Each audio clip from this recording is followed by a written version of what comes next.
한 주간도 하나님과 더불어 살아가는 생명에 넘치는 복된 한 주간 되시기를 주의 이름으로 축복합니다. 오늘 사순절을 맞이해서 사순절과 관련된 말씀을 계속 묵상하고 또 그런 말씀을 전하고 있습니다. 오늘 말씀은 우리가 신앙생활할 때 참 믿음이란 단어 찬송에도 불렀죠. 믿음에 대한 찬송. 믿음을 아주 중요하게 우리가 생각하지 않을 수가 없습니다. 왜냐하면 믿음으로 구원을 받게 되고 기도할 때 믿고 구한 것은 다 받은 줄 알라. 너희가 나를 믿느냐. 이 모든 단어 속에 반복되어져서 강조되고 있는 것은 무엇일까요? 바로 믿음입니다. 또 교회 생활 한다는 자체가 우리가 일반적으로 무슨 생활 한다 그러죠? 믿음을 생활한다 이렇게 이야기를 하고 있습니다. 그러다 보니까 이 믿음이란 것이 어떤 때는 꼭 마법사의 열쇠 같은 그런 역할들을 그런 일을 하는 것 아닌가 이런 생각을 하지 않을 수가 없습니다. 어떤 분이 책에서 이렇게 이야기를 하더라고요. 자기가 잘 알고 있는 사람 얼마 전까지 믿는다고 했던 분이 갑자기 무신론자가 되어버렸답니다. 그리고 어떤 분이 말해요. 내가 열심히 믿어도 세상은 변하지 않는구나. 내가 열심히 믿고 구했는데도 하나님께서는 응답하지 않는구나.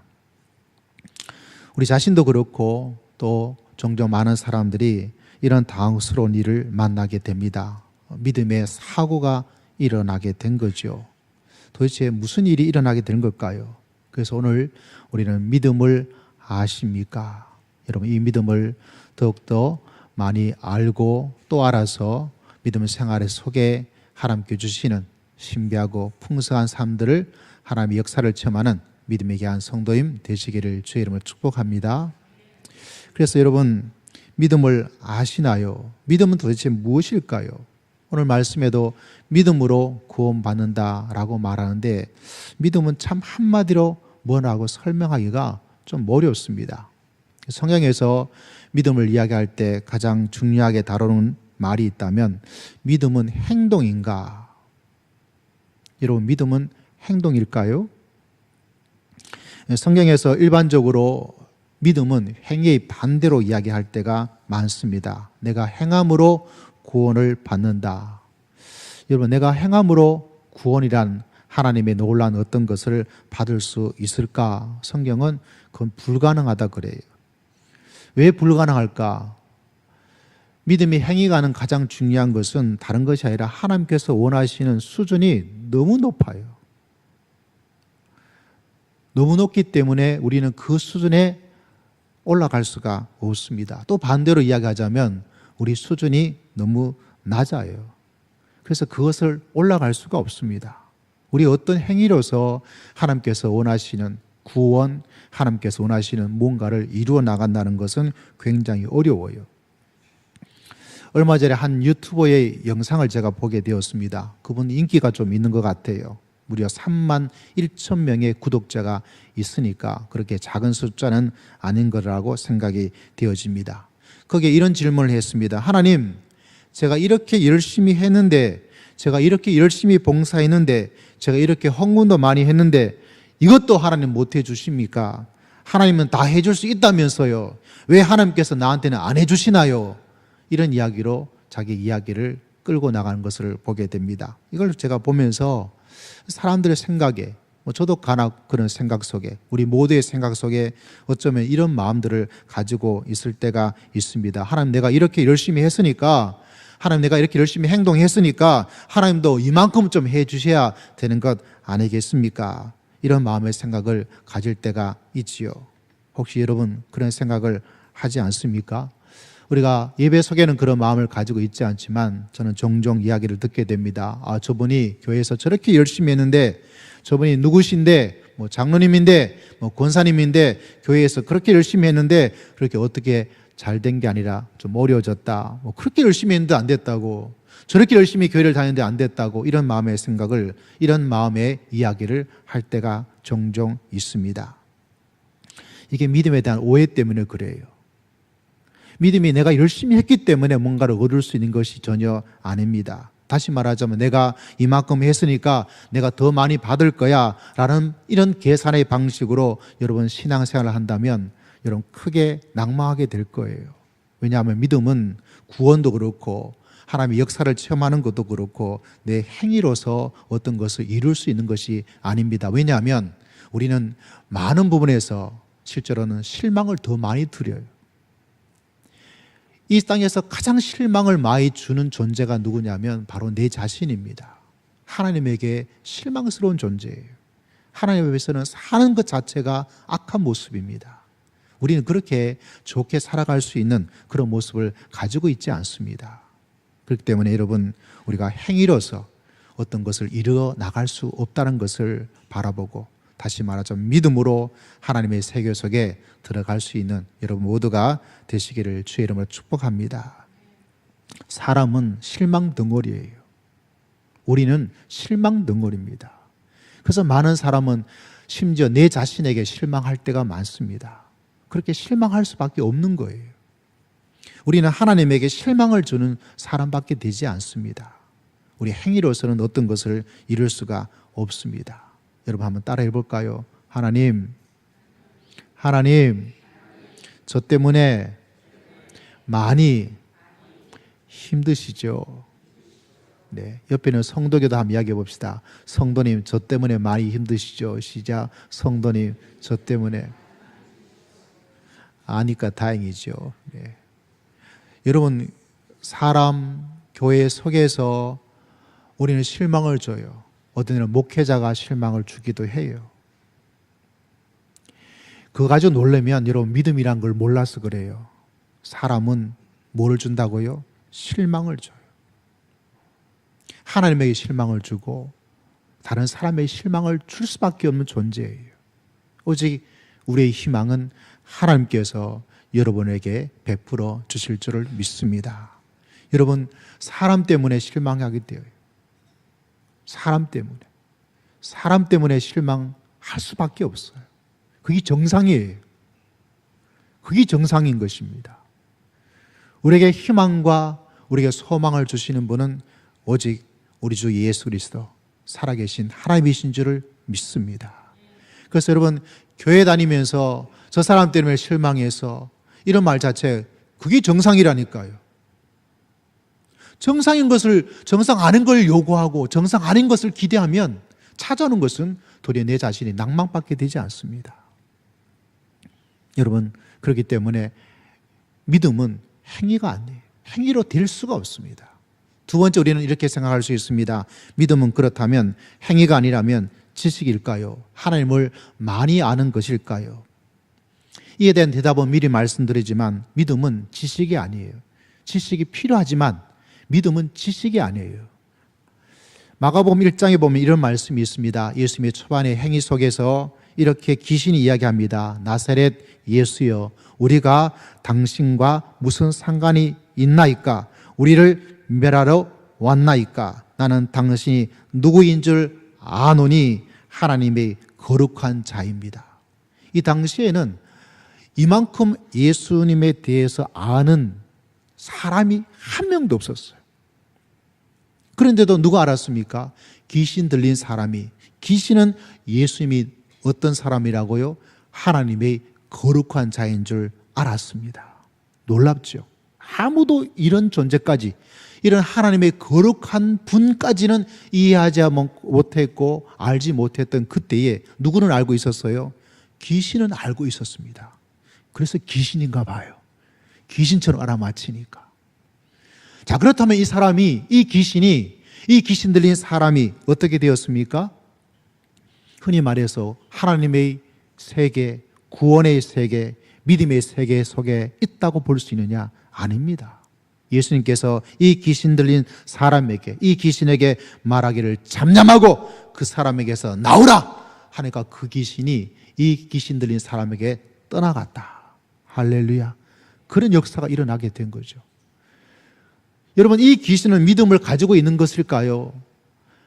예수님이 하나님의 거룩한 자라고 했던 것을 알고 있음에도 불구하고 성령은 이 귀신이 예수님을 믿었다, 이 예수님이 예수를 믿어서 이 귀신이 구원을 받았다, 이런 이야기는 전혀 하지를 않습니다. 여러분, 우리가 교회를 좀 다닌 분들이 빠지는 함정이 바로 이것입니다. 주일학교를 다녀서 선생님의 말씀도 듣고 배우고 제자 훈련을 하게 되어서 예수님에 대한 성경 구절을 암송하고 알게 되는데, 내가 많이 알았으니까, 성경에 대한 지식이 많아졌으니까 이게 믿음인 줄 착각을 해요. 많이 알았으니까 자기가 큰 믿음을 가지고 있는 사람으로서 오해를 할 때가 많이 있습니다. 여러분, 귀신도 기가 막히게 알았지만 그건 믿음이 아니에요. 그러므로 믿음이란 것은 우리가 많이 아는 것이 필요하지만 그 자체가 믿음은 아니라는 거예요. 교회를 오래 다니면 가지는 함정이 이것입니다. 내가 하나님에 대해서 아는 게 많아져요. 근데 이것이 뭐라고 생각합니까? 내가 믿음을 가지고 있구나. 그거 아닙니다. 그렇다면 도대체 믿음은 무엇일까요? 믿음은 한마디로 설명하기 어렵지만 오늘 우리가 주어진 말씀을 다시 한번 바라보고자 합니다. 자, 9절 말씀 같이 한번 읽어보겠습니다. 시작. 내가 만일 내 입으로 예수를 주로 시인하며 또 하나님께서 그를 죽은 자 가운데서 살리신 것을 내 마음에 믿으면 구원을 받으리라. 마음에 믿으면, 이 말이 참 우리에게 중요한 믿음이란 어떤 것을 설명할 수가 있습니다. 마음으로 믿는다. 유대적 개념에서 마음은 모든 것을 결정할 수 있는 가장 중요한 것. 근데 이게 설명을 제가 신학적으로, 신학 사전에, 주석에, 성경 사전에 오래전부터 알고 있음에도 불구하고 이거를 뭐라고 설명하기는 참 어려워요. 이 마음이 모든 걸 결정하는 가장 중요한 것이다. 굳이 한국말로 표현을 하자면 우리가 진심으로 믿고 있다. 이 진심이라는 단어와 연관이 되어져 있는데 그래도 뭔가 좀 이상해요. 근데 오늘 읽었던 말씀에 보니까 뭐라고 이야기를 하고자 하면 10절에 사람이 마음으로 믿어, 할렐루야, 의에 이르고, 그 다음에 뭐죠? 입으로 시인하여 무엇에 이른다고요? 구원에 이른다. 이것이 우리에게 중요한 단어가 되어집니다. 실제로 9절에도 미리 만일 내 입으로 예수를 주로 시인하며, 이 말을 읽을 때 여러분, 우리는 이렇게 생각합니다. 내가 말로 예수님 영접합니다. 예수님이 나의 주님입니다. 내가 입으로 시인한 거라고 생각되어지는데 사실은 이거로는 이 말씀을 온전히 이해한 게 아니에요. 단지 내 입으로 예수님이 주님입니다, 예수님을 영접합니다, 이런 것으로 생각한다면 이 말씀이 가지고 있는 것에 100분의 1도 이해를 못한 거예요. 왜 그러냐면 이 말씀이 기록될 당시의 로마의 상황이 우리와는 전혀 달라요. 어느 정도 달랐냐면 이 로마서를 기록하고 예수님께서 돌아가신 이후에 가장 중요한 것들은 뭐냐면 예수님이 아주 위험한 위험인물이에요.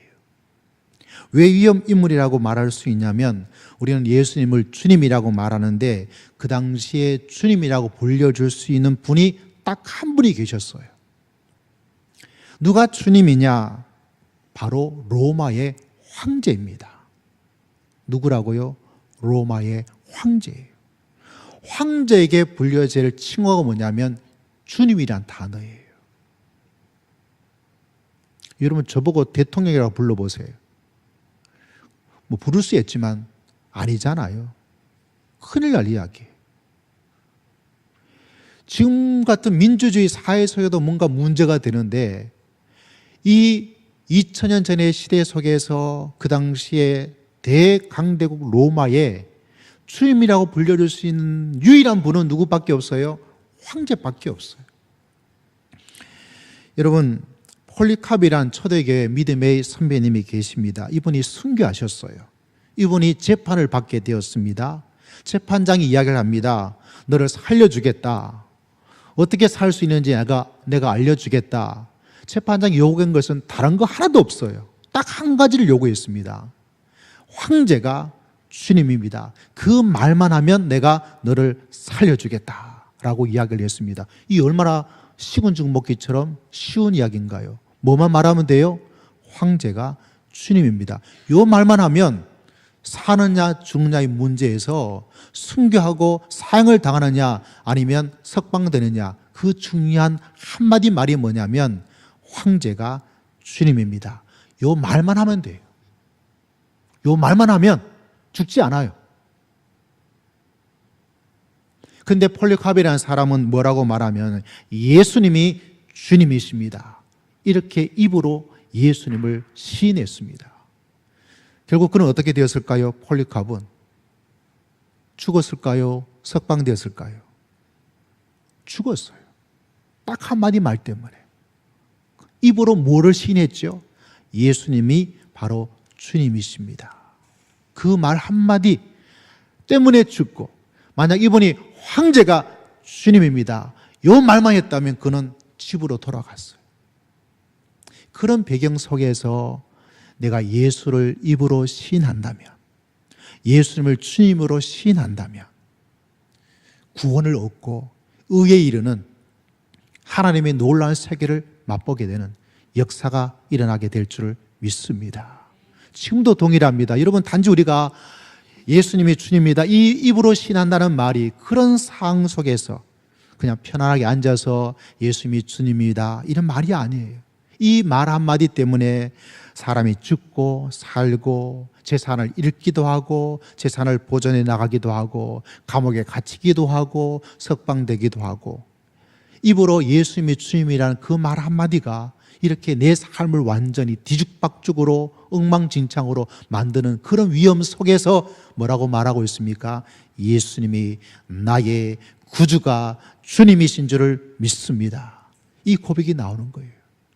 여러분 모두가 이 위험스럽고 이 위험스러운 고백을 함을 통해서, 그럼에도 불구하고 하나님께서 약속해 주고 있는 말씀처럼 의에 이르고 구원에 이르는 하나님의 백성 되시기를 주의 이름으로 축복합니다. 그것이 이렇게 중요하다는 거예요. 우리 입으로 예수님을 주님이라고 말하는 것이. 여러분, 이 말은 우리에게 중요하죠. 그래서 우리가 찬양을 드립니다. 우리 찬송가도 있죠. 믿음이 이기네, 믿음이 이기네, 주 예수를 믿음이 온 세상 이기네. 할렐루야. 이렇게 작은 한 사람이 예수님이 주님이란 그 고백을 하고 그 때문에 사형당하고 그 때문에 사자의 밥이 되고 그 때문에 감옥에 가고 그 때문에 재산을 잃는 그 상황 속에도 여러분, 수많은 사람들이 이 위험 속에도 예수님이 주님이란 고백을 하는 사람이 늘고 늘어났어요. 신기하죠. 있던 사람들도 없어져야 될 텐데 이 위대한 고백을 하는 사람이 이 위험한 상황 속에도 고백하니까 믿음의 사람이 많아져서 결국 300년대가 되었을 때 로마는 어떤 국가가 됩니까? 기독교 국가로서 변화가 됩니다. 그 믿음이 로마를 변화시킨 거예요. 역사가들은 말합니다. 그 믿음의 고백했던 사람이 사자의 밥이 되고 밖에 봐서 감옥에 가고 밖에 받아서 외국으로 쫓겨나고 그 수많은 위험한 상황 속에도 예수님이 주님이라 고백했던 이 고백이 있음을 통해서 300년 되었을 때는요, 로마의 기독교인 수가 거의 30%가 되었어요. 그 믿음이 이기는 거예요. 그 믿음이 구원을 주시는 겁니다. 여러분 모두가 이 믿음으로 믿음의 길을 걸어갈 수 있는 여러분 모두가 되시기를 주의 이름으로 축복합니다. 그런데도 이게 조금 못해요. 왜냐하면 지금은 아무리 목사님이 초대교회가 어떻다 말하더라도 우리가 지금 살고 있는 상황이 그런 박해에 예수를 믿는다는 그 말로서 우리들의 어떤 것이 어려움을 순교까지 가는 그런 상황이 아니죠. 두 번째, 여러분에게 믿음에 대한 것들을 말씀드리고 싶은 사람은 바로 아브라함이에요. 아브라함을 바라보면 창세기 15장 6절에 이런 말씀이 기록되어 있는 것을 바라보게 됩니다. 15장 6절에는 아브라함이 이야기를 합니다. 같이 한번 읽어보겠습니다. 시작. 아브라함이 여호와를 믿으니 여호와께서 이를 그의 의로 여기셨다. 우리 아까 로마서 말씀처럼 비슷해요. 믿으니까 의로, 이런 단어가 나오는데 아브라함이 여호와를 믿었습니다. 도대체 여기서 나오는 믿음은 도대체 뭘까요? 여러분, 이 말씀은 우리에게 많은 도움을 줄 겁니다. 왜냐하면 이때 아브라함이 하나님을 믿었는데 이때 아브라함의 처지와 상황이 어떠했는가? 아브라함에게 가장 중요한 숙제는 그 당시에는 자녀였어요. 집에 대를 이룰 수 있는 자식이 있느냐 없느냐는 그 가문이 계속 나아갈 것인가, 명예와 존속의 문제였습니다. 그런데 아브라함의 가장 큰 문제는 뭐였습니까? 자식이 있었나요? 없었어요. 하나님이 주시겠다고 말은 해놓고 하나님이 뻥친 건가요? 긴 시간이 지나도 자식이 없어요. 1년도 아니에요. 2년도 아니에요. 준다면 빨리 주면 얼마나 좋겠어요. 그런데 없어요. 여러분, 자식이 없는 것의 문제는 어떤 상황 속에 또 이해가 되어집니까? 우리가 아이를 가질 수 있는 것은 한계가 있잖아요. 여러분, 100살 먹은 할아버지가, 100살 먹은 할머니가 애를 출산했다는 것은 지금도 잘 없어요. 있는지는 모르겠지만. 물론 이 당시에는 아직 100살이 되지 않았던 아브람, 그의 아내였지만 나이가 점점 들어가요. 애를 가질 수 있는 확률이 더 많아지나요? 적어지나요? 점점 더 적어져요. 그래서 이미 아브람은 정리를 했습니다. 하나님, 저는 자식이 없습니다. 그리고 앞으로 자식이 없을 것 같아요. 자포자기했습니다. 그래서 내가 우리 집안에 상속자를 한 명 정했는데, 그 당시 이런 문화가 있었습니다. 우리 상속자를 정했는데 다메섹 출신의 엘리에셀, 얘가 똑똑해요. 얘가 아주 괜찮아요. 그래서 요 놈을 내가 이미 후계자로, 상속자로 정했습니다 라고 하나님께 이야기를 합니다. 그 이야기를 듣자 하나님께서 아브라함을 데리고 밖으로 나갔어요. 야, 밖에 쫙 가니까 얼마나 많은 하늘이 껌껌한데 뭐가 있어요? 별이 있어요. 마치 우리가 잘 아는 것처럼 별이 빛나는 밤에 하늘에 그 맑은, 요새는 정말 서울에서 별 보기가 진짜 힘들잖아요. 잘해봤자 뭐 서너 개 정도, 제가 새벽에 나오든지 밤에 보면 진짜 별 구경하기가 어려워요. 옛날에는 그 참 많았는데 하나님께서 아브라함을 데리고서 별을 보여주었어요. 그 깜깜한 밤에 별이 여기저기 쫙 깔려 있는 거예요. 그러면서 하나님께서 뭐라고 이야기를 하고 계시냐면 내 자손이 저렇게 별처럼 많아지게 될 거라고. 할렐루야. 에이, 말도 안 돼. 지금 자식이 한 명이라도 있으면 저렇게 별처럼 많아질 거라. 그러니까 뭐 계산 나겠죠. 계산하겠죠. 뭐 다음 세대에 뭐 12명 낳든지 뭐 또 그 자손이 또 뭐 12명 낳든지 축구팀 만들든지, 그러면 저렇게 별처럼 많아질 거라는 생각을 할 수가 있고 계산을 할 수가 있고 예측을 할 수가 있잖아요. 근데 지금 아브라함에게는 뭐예요? 자식이 한 명도 없어요. 한 명도 없고 더군다나 내 나이는 점점 들어가요. 여러분, 나이를 드신 분들은 알게 될 겁니다. 뭐를요? 많은 것들을 포기하게 돼요. 이것도 더 이상 할 수 없고 저것도 더 이상 할 수 없고 마음이 포기가 되어져요. 왜? 자기 몸을 알기 때문에 못해요. 아브라함도 비슷했습니다. 아브라함도 자식이 한 명도 없어요. 한 명만 없는데 아직 팔팔하다, 이팔 청춘이다, 내가 20대다, 그럼 좀 더 기다려 볼 수가 있습니다. 왜? 가능성이 있으니까 아직까지는. 그런데 지금은 가능성이 너무 없어도 너무 없어요. 그런데 하나님께서 뭐라고 말씀하고 있습니까? 하나님께서 말씀하기를 저 하늘의 별처럼 너희 자손이 많아지게 될 것이다. 그러자 아브라함이 뭐를 했습니까? 그 하나님의 말씀을 믿었다는 거예요. 가능성이 요사의 말로 1도 없어요. 될 수 있는 이유가 1도 없어요. 하나도 없어요. 그런데도 아브라함은 뭘 했습니까? 아브라함은 하나님의 말씀을, 하나님의 약속을, 하나님을 믿었습니다. 여러분, 이 믿음의 역사가 이겼습니다. 온 세상을.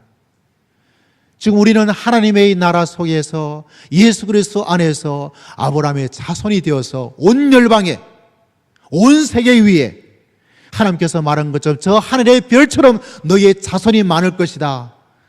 그 모든 자손이 바로 여러분이에요. 여러분이 별처럼 빛나는, 별처럼 많아지는 하나님의 그 약속을 믿었던 아브라함의 자손인 줄을 믿습니다. 어디서 시작이 되었을까요? 자식이 한 명도 없던 그 아브라함에게 나이가 점점 들어서 포기하고 포기할 수밖에 없던 그 상황 속에서 아브라함은 하나님을 믿었어요. 그 믿음이 있었기 때문에 어떤 열매가, 어떤 결과가 나타나게 되었습니까? 우리 모두가 하나님의 백성, 아브라함의 자손이 된 줄을 믿습니다. 바로 그것이 바로 믿음이에요. 아무것도, 어떤 증거도 없는 상황 속에서 믿는다는 거, 하나님을 신뢰하고 하나님을 의지해 나간다는 거, 그게 바로 믿음이에요. 여러분, 이요셉이란 분이 오늘 믿음으로 산다는 책을 제가 보았는데 거기에 이런 이야기가 나왔는데 굉장히 마음에 생각이 되어졌어요. 어떤 거냐면, 간단해요. 이야기는 어떤 페이지 줍는 할머니가 계셨어요. 페이지 줍는 할머니가 계셔가지고 그분에게 따뜻한 차 한 잔을, 음료를 건네면서 물어보았대요. 할머니, 누구하고 같이 사세요? 아들하고 같이 사시나요? 이렇게 물어보니까 이 할머니가 대답하기를, 나 하나님과 살아요, 그러더래요. 할렐루야. 이게 믿음이에요. 지금 상은 폐지를 줍고 있어요. 나아진 삶이 아니에요. 그런데도 이분의 말은 뭐예요? 나 하나님과 살아요. 여러분도 하나님과 살아가는 하나님의 귀한 백성 되기를 주의 이름으로 축복합니다. 사단은 말을 합니다. 문제가 가득한 이 현실에서, 해결되지 않은 문제가 많은 이 가운데서 이야기를 합니다. 야, 이래도 주님을 믿을 거야. 이렇게 이야기를 하고 있는 거죠. 우리도 그런 생각을 합니다. 이렇게 열심히 믿었는데 왜 안 될까? 이렇게 열심히 기도했는데도 안 될까? 이런 힘든 가운데서 어떻게 감사를 해? 이렇게 이야기하는데, 여러분, 이때 믿음이 움직이기 시작하는 거예요. 기도해도 안 돼. 그때 여러분, 믿음이 움직이기 시작합니다. 하나님에 대한 온전한 신뢰.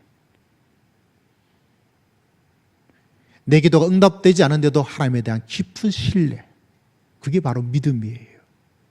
그리고 그것을 믿으면 믿음이 이기는 것처럼 믿음의 열매를 하나님께서 여러분에게 꼭 반드시 하나님께서 허락하여 주실 줄을 믿습니다. 여러분, 우리가 기도해도 안 되는 순간에도 하나님께서 나를 붙잡아 주시고 나를 인도해 주실 거야. 그걸 믿고 있으면 어떤 일이요? 하나님께서 그 믿음의 은혜를, 믿음의 응답을 하나님께서 베풀어 주실 줄을 믿습니다. 교회 다녀봤는데 내가 열심히 했는데도 안 되더라 말하는 그 순간에 뭐가 필요하죠? 믿음이 있어야 돼요. 지금은 이렇지만은 내가 하나님을 끝까지 신뢰하고 있으면 하나님께서는 우리 삶 속에 하나님의 은혜와 하나님의 도우심의 역사를 하나님께서 베풀어 주실 줄을 믿습니다. 내가 지금 승리를 당하지만 하나님, 예수님이 주님이라는 그 고백을 하고 있는 사람이 있고 또 있고 있으니까 그 로마가 믿음의 사람을 박해하다가 어느 날 갑자기 종교의 자유를, 하나님의 나라의 일을 할 수 있는 기독교 국가로 변화가 되어버린 거예요. 아브라함이 그 상황 속에서 가능성이 하나도 없어요. 절망적인 상황 속에도 하나님을 믿고 있는 그 믿음을 챙겨 나가니까 어떤 일이 벌어졌습니까? 온 인류에 아브라함의 자손으로 하늘의 별처럼 가득 찬 놀라운 역사가 일어난 줄을 믿습니다. 그래서 여러분, 믿음은 바로 이런 것이에요. 믿음은 한마디로 뭐라고 말하기는 어렵지만 그 믿음의 기본적 배경 속에는 가능성이 없고 어렵고 힘들어요. 근데도 하나님에 대한 믿음, 하나님이 나를 붙잡아 주시고 하나님께서 나를 이끌어 주시고 하나님께서 나를 인도해 주실 줄을 믿습니다. 눈을 질끈 감고 그분에 대한 믿음만을 가지고 있다면 그 사람의 인생은 사람이 해결할 수 없고 사람이 이룰 수 없는 그 일까지도 이룰 수 있도록 하나님께서 역사하여 주실 줄 믿습니다. 그래서 우리에게 말합니다. 겨자씨처럼 작은 믿음, 그 믿음이 있느냐고. 상황이 이렇게 엉망진창이고 가능성이 없는데도 그 믿음이 있느냐고. 그래서 우리들은 옛날 선배들이 말합니다. 남자는 군대를 가보아야 그 사람이 믿음이 있는지 없는지 알 것이고, 여자는 시집을 가보아야 그 속에 믿음이 있는지 없는지를 알 것이다. 다시 말하자면 순교의 상황처럼 깜깜하고 아버지의 말처럼 가능성이 하나도 없는 상황 속에도 그럼에도 불구하고 하나님께서는 나를 사랑해 주시고 나를 붙잡아 주시고 나를 인도하여 주시고 나를 보호하여 주실 줄 믿습니다. 그 믿음을 가지고 있으면 온 세상을 이길 수가 있어요. 근데 수많은 사람이 깜깜해지고 가능성이 없으니까 믿음을 그때 움직이기 시작하는 그 믿음을 어때요? 도리어 내팽개쳐버리는 거예요. 구원의 역사도 체험하지 못하고 하나님의 신비의 역사도 체험하지 못하고 하나님의 응답의 역사도 체험하지 못하는 안타까운 인생이 되어버리는 거예요. 여러분, 믿음이 온 세상을 이기는 줄 믿으시기를 주의 이름으로 축복합니다. 지금 내 상황 속에서 순교, 어둡고 캄캄한 상황, 가능성이 하나도 없는 상황 속에서 여러분 정말 그때가 뭐예요? 믿음의 역사를, 믿음의 은혜를, 믿음의 은총을 체험할 수 있는 가장 중요한 시기예요. 그때 뭐 하면 됩니까? 하나님을 믿으셔야 돼요. 할렐루야. 하나님을 믿으시기를 주의 이름으로 축복합니다. 부족한 저에게도 그도 믿음이 있어요. 하나님께서 어떤 상황 속에도 내가 살아갈 수 있도록 하나님께서 인도해 주시고 붙잡아 주실 줄을 믿습니다. 내가 밥 먹고 사는 문제는 하나님께서 책임져 주실 줄 믿습니다. 여러 가지 위험한 상황 속에도 그 믿음을 가지고 있어요. 여기에 가 있을 때도 하나님께서 나를, 그때는 진짜 아무것도 없었거든요. 그럼에도 불구하고 하나님께서 나를 붙잡아 주실 거야. 그러니까 곧바로 연결이 되어졌어요. 제가 부산에 내려갔을 때 같이 사역했던 어떤 분이 그러더라고요. 지방에 내려간 분은 다시 서울로 못 올라온대. 그런 말을 하더라고요. 이 마음에 막 상처가 되었어요. 그래서 제가 생각을 했어요. 뭐 그럴 수 있지. 그래도 하나님께서 하고자 한다면 하실 줄 믿습니다. 하실 줄 믿습니다. 사람이 뭐라고 말한 게 중요한 것이 아니에요. 믿음은 그걸 뛰어넘어야 돼요. 상황이 우리를 도와주지 않습니다. 상황은 우리에게 항상 긍정적이지 않아요. 그러나 하나님을 믿고 있다면 하나님께서 우리 인생을 푸른 초장 실만한 물가로 인도하여 주실 줄 믿습니다. 그 믿음을 하나님이 찾고 있는 거예요. 왜? 상황이 어려우면 누구나 절망해요. 상황이 힘들면 자포자기해요. 그때 하나님께서 우리들 마음속에 찾고 있는 보석이 뭐냐면 믿음이란 보석이에요. 여러분, 그 믿음을 가지고 계시기를 주의 이름으로 축복합니다. 그 믿음이 온 세상을 이길 수 있다는 그 사실을 여러분 꼭 기억하셔야 돼요. 근데 너무나 안타까운 거예요. 믿음이 움직여야 될 그 시간에 믿음을 잃어버리는 거예요. 여러분, 믿음을 아십니까? 믿음의 신비를 알고 믿음이 움직이는 시간을 알고 믿음이 필요한 시대를 깨달아서 사순절 주님을 더욱더 가까이 해서 우리가 오늘 읽었던 말씀처럼 사람이 마음으로 믿어 의에 이르고 입으로 신하여 구원에 이를 것이다. 여러분 모두가 구원의 풍성한 세계 속에 다 들어갈 수 있는 여러분 모두가 되시기를 주의 이름으로 축복합니다. 주의 이름으로 축복합니다. 다 믿음으로 살아가는 주님의 백성 되시기를 주의 이름으로 축복합니다.